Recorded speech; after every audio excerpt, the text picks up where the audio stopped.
I didn't want to show any slides because our time is limited. I wanted this to be as practical as possible, so that's why I'm sharing my desktop directly.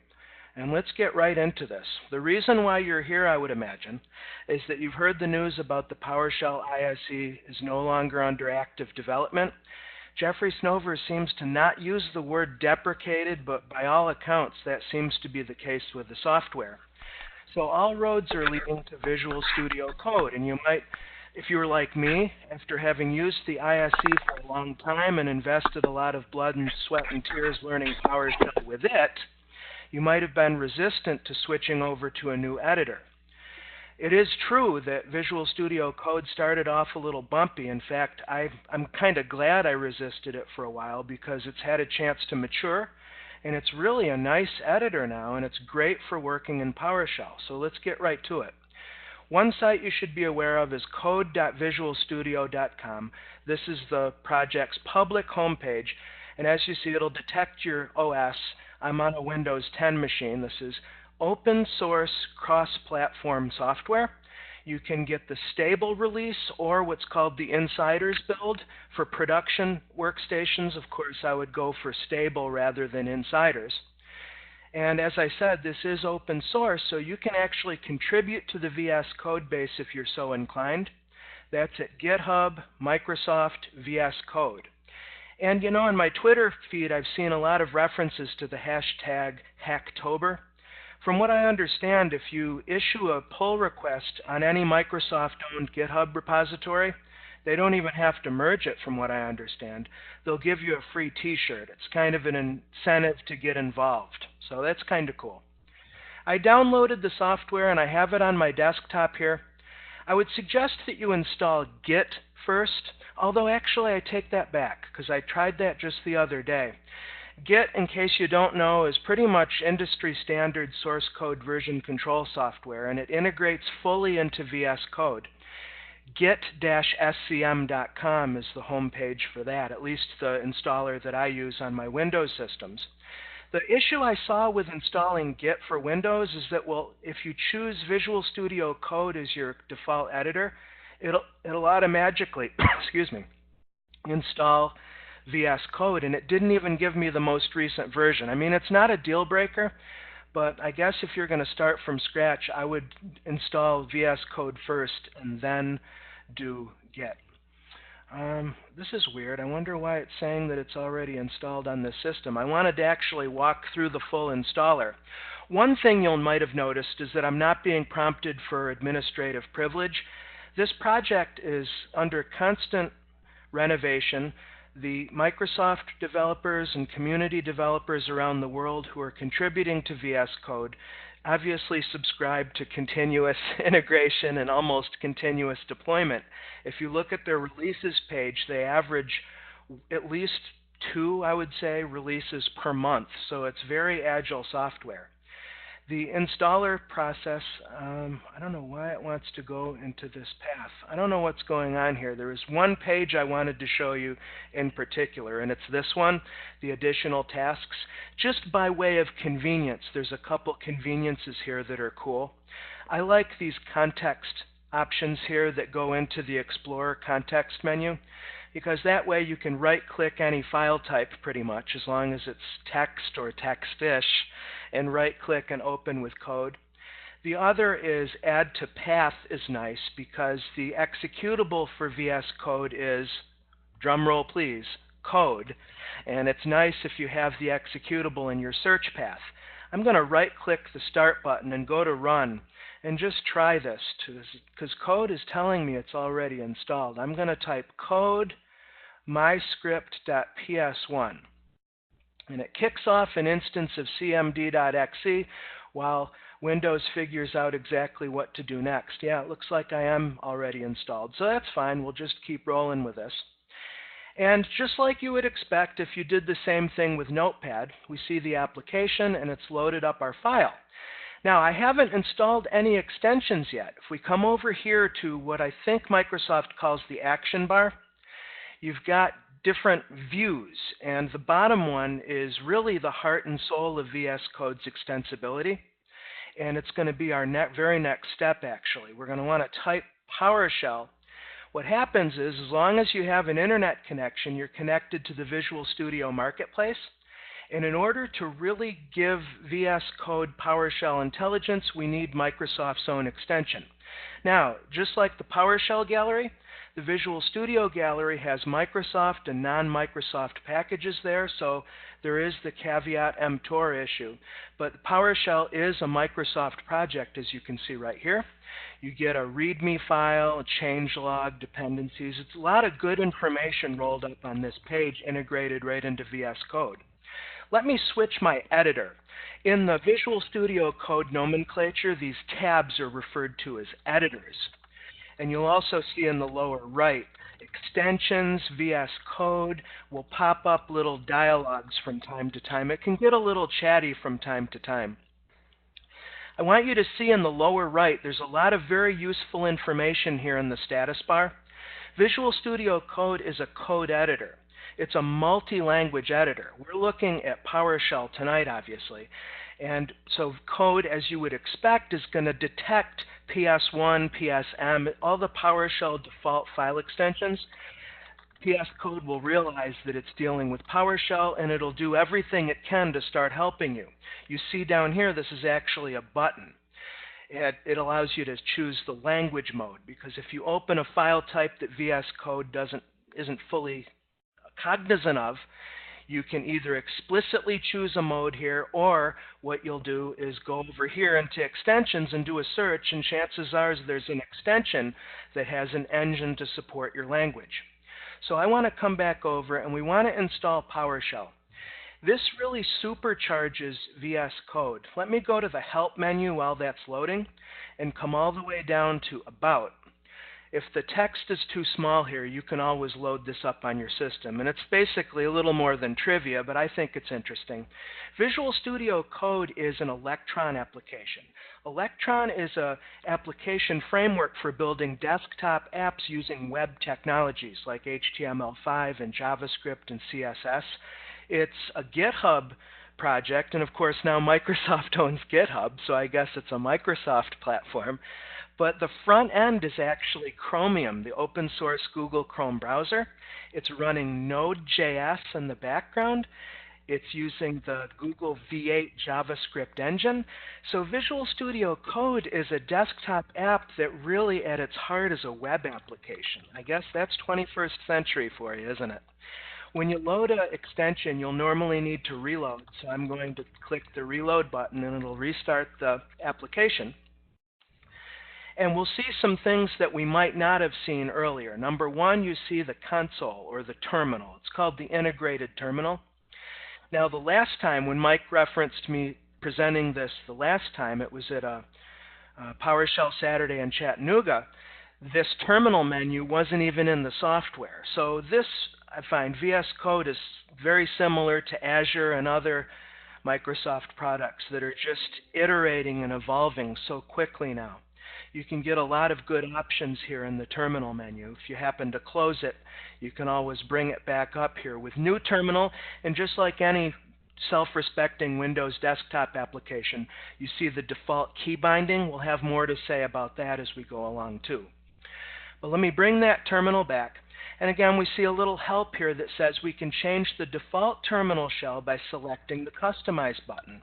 Well, that's true, but you also can come down here to the status bar. And notice next to the language mode button, it says 5.1. You can actually change the PowerShell engine that VS Code is targeting. Now, if you're on a Windows machine, you might think, well, big whoop, I've got 5.1 already, desktop edition, and that's fine. But what if you've also installed PowerShell Core? I did. And if you install PowerShell Core on that machine, it'll show up as another language that you can target. And momentarily, when we get into debugging, you can create multiple debug configurations targeting either desktop or PS Core as you go along. Okay? So let's see here. Let me do just any command. As you see here, I just wanted you to see this. As soon as you start to type PowerShell in an editor tab that VS Code thinks is PowerShell, you get immediate autocomplete and IntelliSense. All right? So as you go along here, and you can use tab just like you would before. Is there input object? Sometimes if it gets stuck, I've found that Visual Studio Code will sometimes get a little choked up with parameter sets, and I think the shortcut is Control Space. That'll kind of reinitialize the code complete, so you can try another set of parameters, whatever the case may be. Now, as far as running the code, you notice that when I press Enter, nothing happened, and you might notice that the font's a little small. We're going to correct that next. We're just merrily marching along here. I'm trying to make this intuitively as I possibly can. You can close the left-hand, what does Microsoft call it? Not the navigation bar, but this pane, let's call it. You can click, and there's key bindings again that control all of that kind of stuff. Let me click that to get rid of it. To run your code, how would you do that? Well, how would you do it in the ISE? I think if I remember correctly, F8 is what you use in the ISE to run the current line of code. I'm on a ThinkPad here. I might have to horse around a little bit. There we go. I have to hold down FN F8 to do that. And then to run the whole script, is it F5? I forgot. It's been a long time. But in VS Code, the default F5 binding actually takes you into the debugger. So one question I had when I first started using VS Code is, all right, I'm testing a function and I want to run the whole file. How do I do that? Well, one thing that I did to start with that was kind of overkill is I found an extension called Code Runner. This is actually a really cool extension. It's multi-language, so you can use it for other languages besides PowerShell if you want to. But it really puts code execution on steroids. It'll give you a little toolbar button, like a little run button like you see in the ISE. And by default, that will run your entire current file. But you can also customize it to run the file in a new PowerShell session if you want to get out of the current run space. It just gives you additional options. That's one huge advantage I think VS Code has over ISE. ISE has extensibility with the script pane. In fact, I still kind of miss Tobias Veltner's ISE steroids. I haven't found anything anywhere near that pervasive in VS Code yet. But other than that, I mean, the fact that you can find an extension to do just about anything is really powerful, okay? All right, so to run the entire file, to get back to my original point, we can go to Terminal, and there's a Run Active File option. And you notice it's blank in the menu. That means we're going to have to write a key binding if you want to do a shortcut to run the file down here in the lower terminal. If this were a script that you wanted to run, I don't think I've saved it yet, so let me do a save. I guess it is saved. Let me put it in a spot where I know where it is. I'll put it out on my desktop. And then down below, let me CD to my desktop to get into that same directory. You can run files down here in the terminal just like you would otherwise, you know, /script name, or if you want to just load your script, like if you have one or more functions that you want to load into your run space, you can .source it by doing .space and then the path to the script. So you can run your scripts from terminal, or you can use the keyboard and the menu options, all right? But the basic flavor, I think you see, is similar to the ISE. Let me get rid of those extensions. Now, it's very dark and the font's very small, so let's fix this now. I want to introduce you to the command palette. If you go under View, Command Palette, the default shortcut is Control-Shift-P. This is really the brains of the operation. It's pretty much required, I would say, for you to get very comfortable with this. I've actually changed my key binding to Alt-C because I think C for command palette, and I found that all of the key bindings are pretty open as far as Alt-letter. But you notice that it drops down with a little caret, and then you can start to type. So let me type theme, and it gives you matches on that word. And then we could use the arrow key, or we can keep typing to get a more specific option. So let me come down to Preferences, Color Theme. And these are the ones that are built into VS Code. There's light themes and dark themes. That's something that I don't think ISE has at all, is the ability to theme it. I guess in options you can horse around with colors, but the themes here are really cool. And honestly, before VS Code, when I was still committed to ISE for PowerShell and Sublime Text for all other text editing, the fact that I could skin Sublime was one of the things I really didn't want to let go of. And I mean, it's kind of like laptop stickers. I found that most PowerShell scripters get into themes the same way that we get into laptop stickers when we go to conferences and stuff. You can search the list. These are just the ones that are either built into VS Code, and I think the PowerShell extension is what gives you ISE. But if you type ISE, there's a theme called PowerShell ISE. Let me back up a little bit. You can arrow down through these to get a live preview. I do this pretty much every day because I'm in kind of a different mood for a different theme each day. Or you could just start to type. Again, I'm going to do ISE and press Enter to commit that change. Now this should look pretty familiar, right? What about the font? Well, I'm going to do a Control-Shift-P to open up the command palette again. And we'll type Settings. Again, there's a lot of matchings on that. Now, this again is something that's changed a lot in Visual Studio Code just over the last few months. It used to be that whenever you modified your settings, your user settings or what are called your workspace settings, you'd work with the underlying JSON config file, plain text, old school kind of stuff. But now there's an editor that's graphical built in. We can look at both of them. Let me arrow down to Preferences, Open Settings. And that gives you the so-called new experience. Let me maximize the screen. It might look a little washed out. I'm still kind of getting used to this, to be honest with you. It gives you the most commonly used options first. And right up here we have editor font size. Let me change that to 20 and then come back to my script. That looks better, doesn't it? In fact, I might want to make that 22 or 24 just for grins.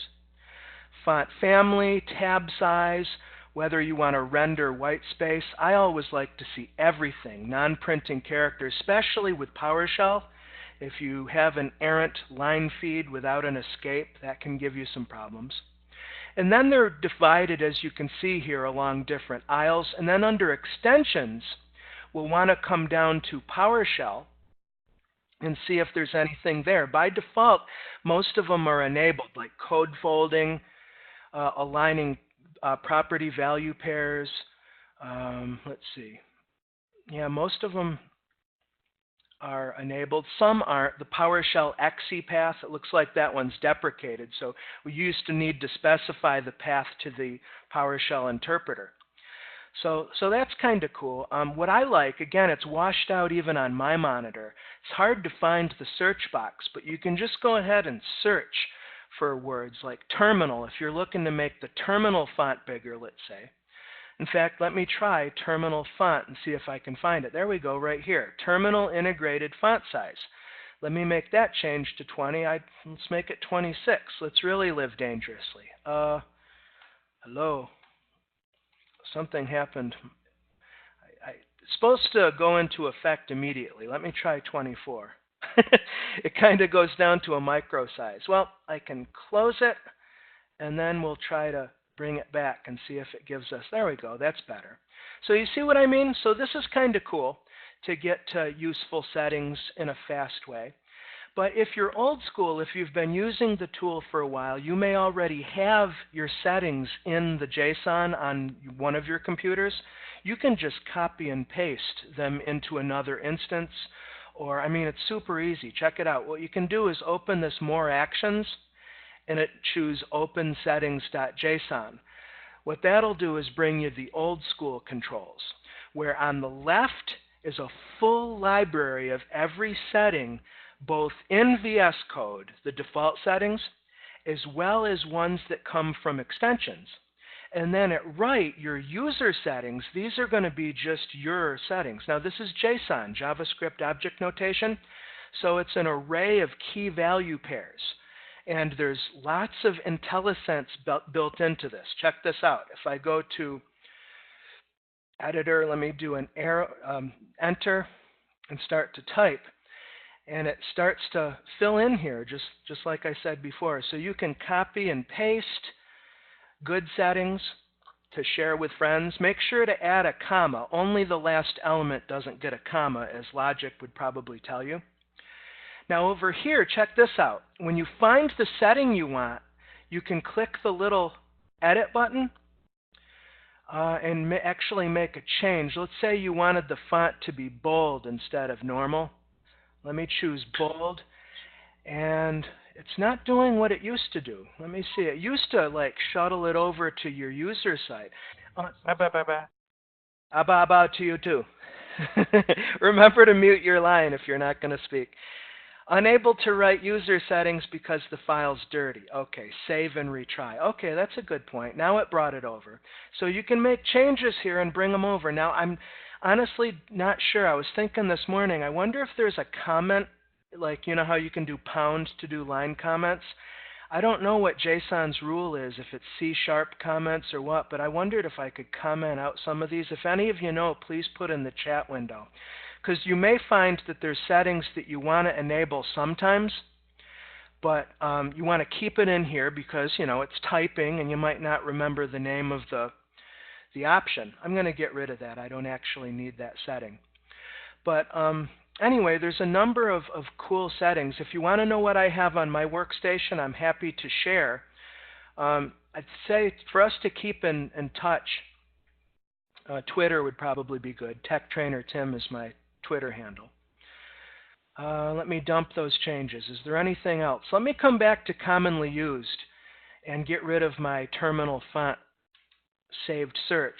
Autosave I like a lot. After delay, you can configure the delay. I think, what is it, 1,000 milliseconds means every second VS Code is going to do a save in the background. Having been a MS Word guy since the very beginning, I appreciate anything that helps me not lose data, you know what I mean? So I think that's why Microsoft put these at the very top of the file. So that's a little bit on settings. You might remember I said user settings and workspace settings. Now, it's one thing to be in VS Code just working on a single Markdown or PowerShell file, but what about if it's a project, if it's an honest-to-goodness project? In the left here, we've looked at so far the extensions button. I mentioned that the bug takes you into the debugger. The next one up is for your source control. And I have installed Git. Even though it says there are no active source control providers, I have installed Git. It doesn't kick in until you're working with a folder on which you've enabled Git version control. The search is cool. It can do global search and replace across multiple files. And the search allows you to do regular expressions as well as just string matches. But in order to take advantage of this search, you have to be working in the context of a folder, not just a loose file, you see. So if I come over here to the search and type hello, well, it did find it. I'll be darned, it made a fool out of me. Before, I've seen it give me an error saying you need to be working in the context of a folder. Whatever, that's cool. But I was going to say that when I'm working on an individual file, I'll do like a Control F, you know, just a traditional Control F to find. But to open a folder, obviously, File, Open Folder, I've got a folder on my desktop called Media Project. And it'll load. It actually will pop open another instance of VS Code, interestingly. You see I have 2 instances now running on my status bar. And I've got this installer that fortunately I stopped. And if we look here in our Explorer pane, it shows you what you have currently open. Looks like just the welcome page. And then your folders. If you've worked in Visual Studio, the idea is somewhat similar here. You can actually save this as a workspace. And it gets saved, I'll call it My Workspace, as a code workspace file. Let me see if I can get the extension on that. I'm hiding extensions on this system. I think it's .code-workspace. It's a crazy extension. But where the workspaces can be helpful to you is that will save all of your folder setup. You can add multiple folders here. This is just one, but I can add additional folders here. That's with this new file, new folder, and then in the File menu, add folder to workspace. And then save your changes to your workspace file, and then whenever you call that file back up, VS Code will reconstitute this Explorer view, and any open editor tabs you have going will also populate. You can do a lot with your tabs in terms of having them split across columns or across rows, that kind of stuff. As you see in the View menu, there's a lot of editor layout options, much more than just what you had in the ISE for sure. I want you to see the icons. They're a little small on my monitor, but on your monitor they're probably easier to see. Once again, this is something that not too long ago, your different file icons would just show up generically. And it's nice, let's face it, as a developer or as a PowerShell scripter, to have a visual cue that you're working with, say an XML file. Now these are generic. Look, this C# project file uses this weird RSS icon. It looks like this XML file also uses a generic icon. So what I'm leading you to is that you can come back over to the extensions pane and do a search for icons. The most popular ones appear to be VS Code icons, VS Code grade icons, and what I like a lot down here, it's a little bit farther down, are the material icons library. By the way, when you're in the marketplace, look up here. This ellipsis allows you to filter the view to show just recommended, popular, built-in, enabled, and disabled. This has got some really good shortcuts in there that I want you to be aware of. You can always do, like, there's a @ syntax if you want to search the marketplace. @ and then you see built-in, disabled. So the developers behind VS Code are clearly slanted or given love to people like me, really, who like to keep their hands on their keyboard rather than mousing around with graphical applications. You see what I mean? So I'm going to do a search for a material icon. And it's called Material Icon Theme, and I'm going to install it just so we can quickly see the difference between the relatively generic icons that were in my workspace folder a moment ago versus the ones that Material Icons show up. Now you have to activate it. It says down in the lower right, Material Icon Theme has been installed. I'm going to activate that. And now if I go back to my Explorer view, it's quite a bit more comfortable, isn't it? Or colorful. I'm very colorblind, so the color is lost on me, but I trust for you they look good. Now, as we're starting to get used to navigation, particularly the command palette, in the lower left corner, that gear also has some frequently used shortcuts. So if you're still okay with using the mouse, let's say, you can quickly get back to the color theme options. The file icon themes, if you're using other icon themes and you want to switch among them. The snippets, which we haven't talked about yet, but we definitely will. We need to. Settings, extensions, and keyboard shortcuts. Very good. Let's see. Where do I want to take us next? Snippets. How about we do snippets and then keyboard shortcuts?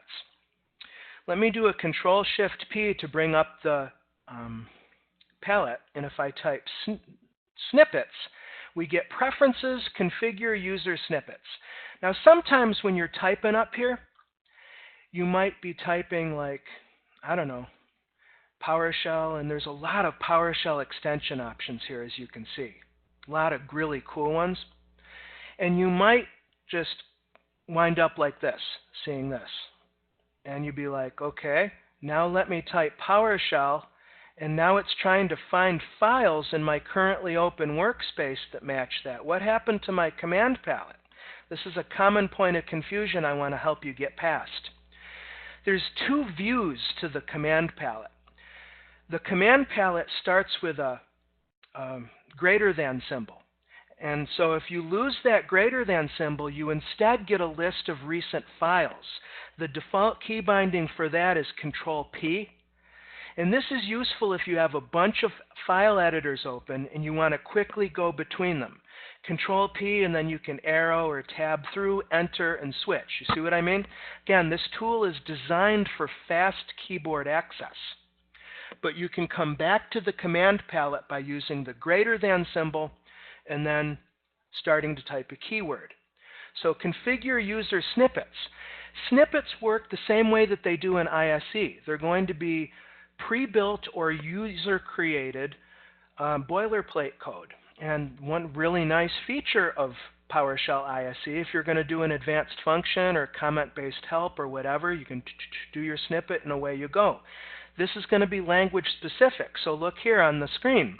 We're going to need to filter for PowerShell, and there's nothing here. This is all documentation. So you're going to want to either create your own snippets or download somebody else's. Good news. I think he's a Microsoft employee. If you've ever heard of Keith Hill, he's a guy I've been wanting to meet for a long time. But he created a PowerShell.json snippets file that's a really good starter. Of course, this link is in that links list that I have, and I'll give you that URL again at the end of this presentation. But he's got the snippets in his GitHub in a gist, and what I'll do here is go to Raw View, Control A and Control C to copy those into my clipboard. Then I'm going to get rid of everything in my PowerShell.json file. Control V, save my work, and off you go. Now you can add your own snippets here. This isn't an all or nothing operation. A snippet is simply a JSON element that consists of your shortcut. That's what condition statement is here. Then there's going to be a prefix, which is a short trigger. And then the body is the actual boilerplate code, and you can apply a description. If you know Jeff Hicks, a very excellent PowerShell community member, do a search for Jeff Hicks VSCode snippets. And he wrote a nice blog post on creating your own snippets. And there's actually an extension that helps you create that kind of automates the process of creating your own snippets.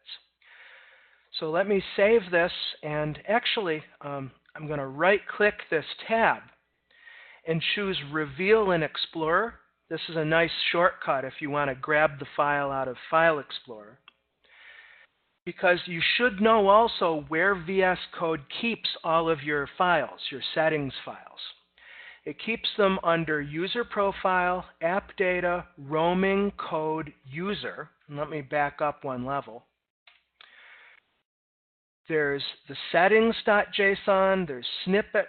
You can actually track settings per workspace as well. So that's something that we really don't have time to get into tonight, but if you do work a lot in folder-based projects, I want you to look in the documentation on workspace settings and a little bit more about how that works. The actual process of making the settings is identical to user settings. They're just tracked in a separate JSON file. Now let me open Recent and bring back that MyScript file that we were working with earlier. And the reason is we can start to access the snippets in our source code. Let's say we're going to write a function. I should have done this before we installed Keith's snippets file, but we get his 3 snippets right here, along with the description and then an indication of what the code's going to look like. There's function, advanced, and inline. And then we press enter, and it gives you the rest of the snippet. Isn't that cool? I'm going to Control Z to come out of there. Another way you can get to your snippets is, wait for it, from the command palette. You can type snippet, and notice that once you have your snippets file populated, you have insert snippet. And it gives you a drop down. If we need, say, a switch construction, boom, we can just take this and off to the races we go. There's more you can do in terms of snippets that are dynamic, where you can pass parameters into them and stuff, but that's something I'm just going to refer you to the documentation for, because there's so much more to cover. Let me run down my cheat sheet to make sure I'm not forgetting anything. Source control, debugging. Okay, right, key bindings. We need to cover those. Well, this time, instead of the command palette, let me come down to the gear icon in the lower left and go to keyboard shortcuts. Once again, this is a relatively new feature in VS Code. It used to be that this was all just in JSON. But now we have this nifty graphical editor. You can still get to the JSON using the More menu over here. And it says Show User Key Bindings.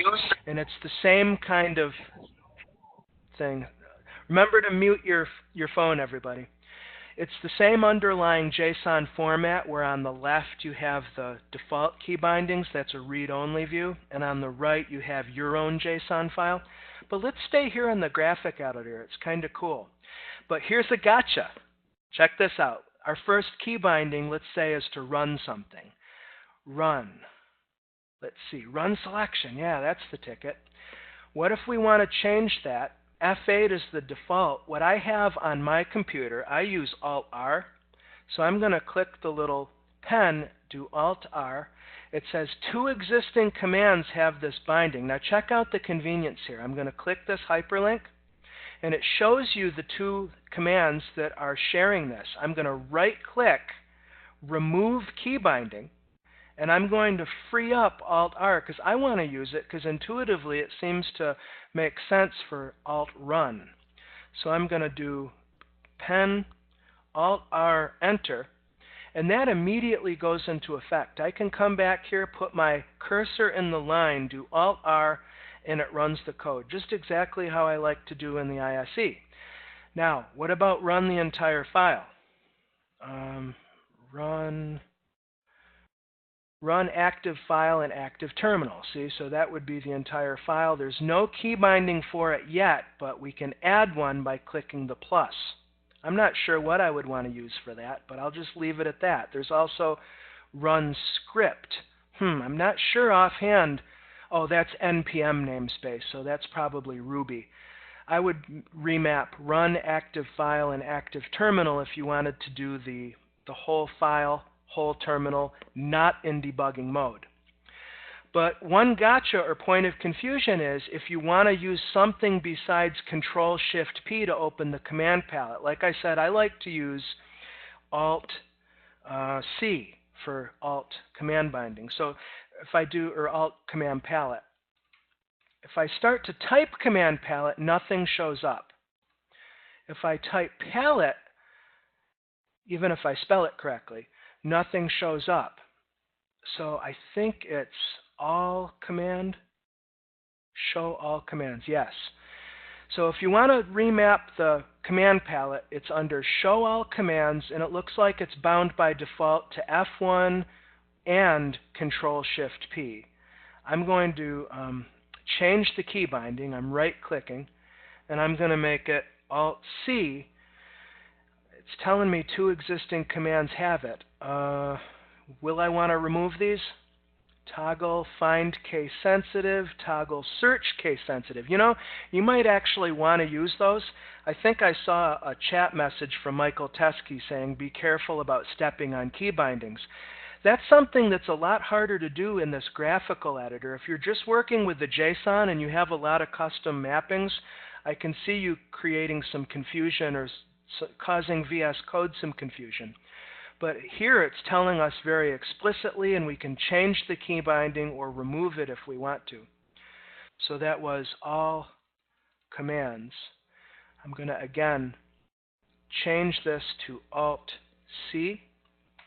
And so now I have an easier way, at least because I'm a lefty and it just makes sense to me, an easier way to bring that up. Okay, well, time is starting to run short. I want to make sure to show you how to use the Settings Sync extension because, let's face it, you're probably working with more than one system. I do work in Azure, so I'm using VS Code on a number of virtual machines, and I want my environment. I want to make my environment portable. So what this extension does, it's very ingenious. It uses GitHub gists and a personal access token to save all your VS Code stuff. So we'll open up the extensions pane again, and I'm going to do settings, See if it finds it. Yep, here it is. Settings Sync by Sean Khan. I'm going to install this. And as the description says, it synchronizes your settings, user and workspace, snippets, themes, icons, launch configurations, key bindings, workspaces, and extensions. Really nice. So let's reload this. The developer did a lot of really good documentation for this. What you're going to see momentarily down here in the lower left, a link to a tutorial, a link to the extension page, or you could just get right into it, which is what I'm going to do. I'm going to do an Alt-C to open up my palette, and I'm going to type sync to get to the setting syncs options. Now, if you're configuring it and you make a mistake, or if you just want to scratch your configuration and start over, that's what Reset Extension Settings is for. The first time you use this, you're going to want to do an update upload. So the idea is get VS Code tricked out to the point where you need it in terms of all the stuff we looked at, shortcuts, bindings, extensions. And then when you're ready to share with your other installations, install Settings Sync and do this, update, upload settings. And what's going to happen is your default web browser will open and it'll go to GitHub. Now here's a pro tip. Make sure you're logged into your GitHub account first, because it'll actually take you all the way into where you need to be. If you go under your user account settings, under developer settings, personal access tokens, that's what you have here. Now, I don't know if you need a paid GitHub account to use, I think you do, to use private gists. So that's something to consider. In my opinion, if you're using PowerShell to any degree, you really should have a paid GitHub account anyway. But this is going to be a private gist, and it's going to be authenticated, not with a username and a password, but by this personal access token that you need to create. So we're going to generate a new token, give it a description, settings sync. I'm going to put RTP on this to know that it's just for tonight. You want to do least privilege security. You only want to grant permission to create gists. So you notice that I've selected that here. Generate the token.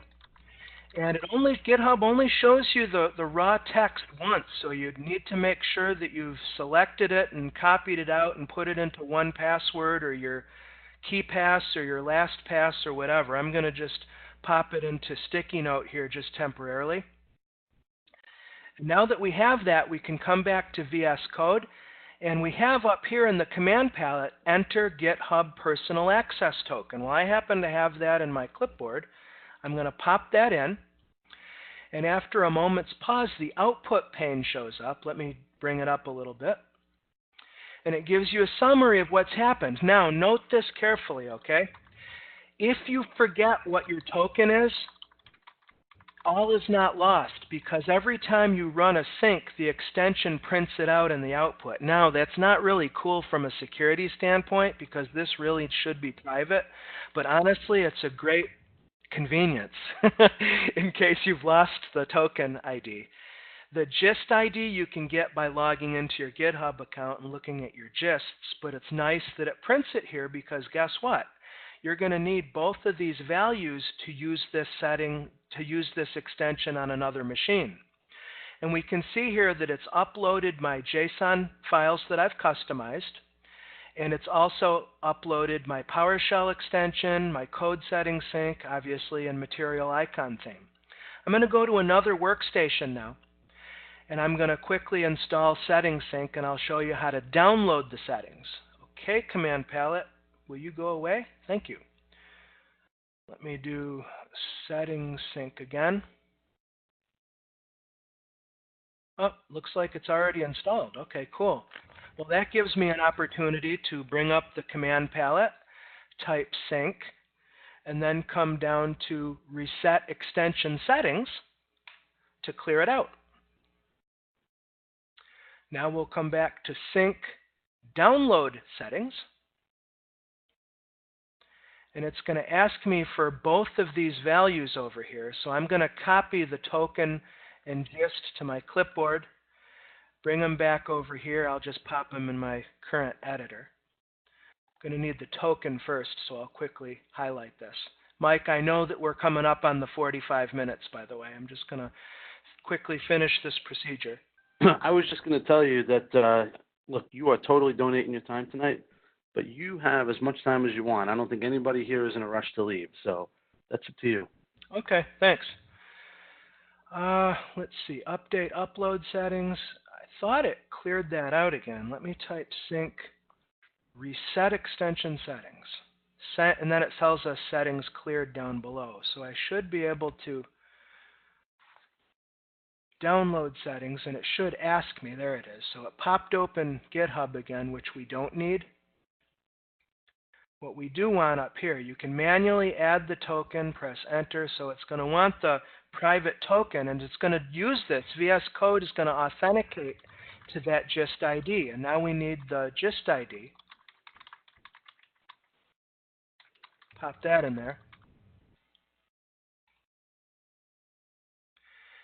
And then we'll see, let me bring the output pane up. Files downloaded. So it should have our custom key bindings and everything. Let me do an Alt-C. Yep, and it allows me to open the command palette. Let's see. Extensions removed. Now that's something to be careful of. I've found you want to only upload settings from your master workstation, because anything you download to, it's going to be a wipe and overwrite situation. So let's say your work computer in your office is your master, and you upload at the end of the day. That's something that you want to get into the habit of. Every once in a while on your master installation, you can just open Command Palette and just type upload, and update the gist with any changes that you've made to your customizations. And then on your other system, it's just the opposite. You'll want to do a download. But it's kind of like in Azure when you do a hard template deployment. Anything that's not in that template that's in the resource group is going to be nuked. So that's something to consider. If you download and then realize, oh man, I actually had some extensions that I really liked that I just whacked accidentally. That's just a learning curve thing to keep straight. So with that, time. The short URL for those resources, let me bring that back up. I must have, let me see, I've got it on this computer. Time just gets away from us, doesn't it? Kevin, do you have any questions for Mr. Tim? Yeah, please. Yeah, I don't think any questions came in specifically. I had quite a few people that messaged me accidentally trying to post stuff in all chat. But, I just told them to repost it in all chat. So I think we're good for questions. Okay. Yeah, there's been a lot of activity in the chat, so that's cool. Guys helping each other out. That's how it is. I think I've been in the industry for 20 years now. Being involved in the PowerShell community has been the greatest thing in my career. It really has. From a professional development standpoint, from a personal friendship, community, fellowship standpoint, the PowerShell scripter community are the nicest, most giving group of people. Really great. I'm honored to be in the community. So anyway, this short URL, timw.info rtpsug, will get you the links list, which roughly follows the demo that I gave you. Other to-do items that if we had time and scope I was going to go into is the debugger. What I will leave you with on that note is, let me bring up VS Code one more time, is if you open the command palette and type PowerShell to get to your PowerShell extension options, there's an option in there called Open Examples Folder. This is really cool. And it's going to open a new instance of VS Code and open in Folder Explorer view, and there's a whole bunch of pre-done files. There's one called Debug Test that walks you through some basics on using the built-in debugger. You can create different kinds of breakpoints. You can watch variables. You can look at your command stack as you're working through the script. The debugger in Visual Studio Code is highly impressive. It's really nice.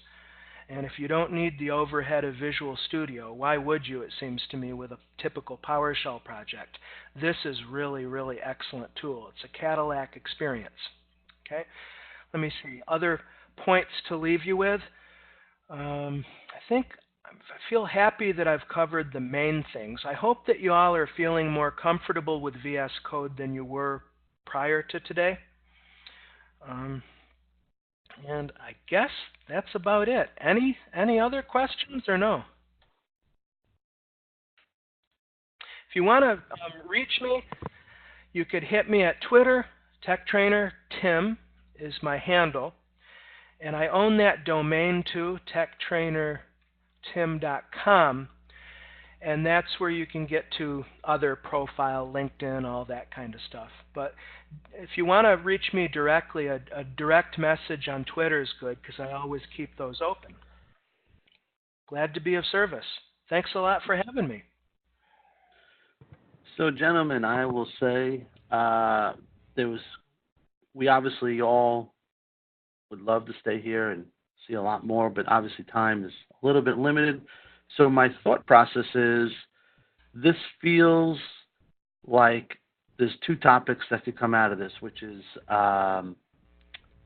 maybe a debug topic, can be with VS Code or just in general how to debug code, and a Git topic, a GitHub topic. And, if Tim feels confident in doing that, we would be happy to have him. I can line up another speaker, but this is what it's all about. I need ideas from you guys about what you guys think you want to see. For those who have not been in our group before, we've been lining up a ton of great speakers, but I don't want anybody to feel like our group is only about having like PowerShell rock stars that speak. The idea between what we do was going to be our virtual meetings would be a little bit more of a well-known entity, and the local meeting, which will also have a virtual option, would be an opportunity for people in the Cary area of North Carolina and for people to virtually do maybe 10-minute demos of scripts they've done. And honestly, you don't have to be a PowerShell pro to get up and just say, hey, check out this cool script I did today. So it's not all about, having super presenters. We want to have anybody who's willing to take a few minutes and share something they've done talk. Steve Valdinger is in this session tonight. He's going to be coming up in a month. I have a few other guys from our local group that are going to be speaking, as well as some, we have Kevin Marquette coming up, Mike Lombardi, Dan the Builder. We got lots of good stuff. So I hope you guys enjoyed yourself tonight. One thing I would like to mention is this is going to be recorded. Kevin thinks he might even have this on YouTube tonight, probably tomorrow at the latest. So if you missed some tips and it didn't make it into Tim's little cheat sheet that he gave us, it'll be in the presentation. And again, thanks. We can leave this open for a little bit if anybody just wants to talk or got questions. But thanks again for joining us tonight. We really appreciate everybody taking their time to spend some time with us. And thank you, Tim, for the time tonight. You're welcome. Thank you. Thank you, everybody. Have a great night, day, wherever you are. All right. Take care, everybody. I'll leave the line open, but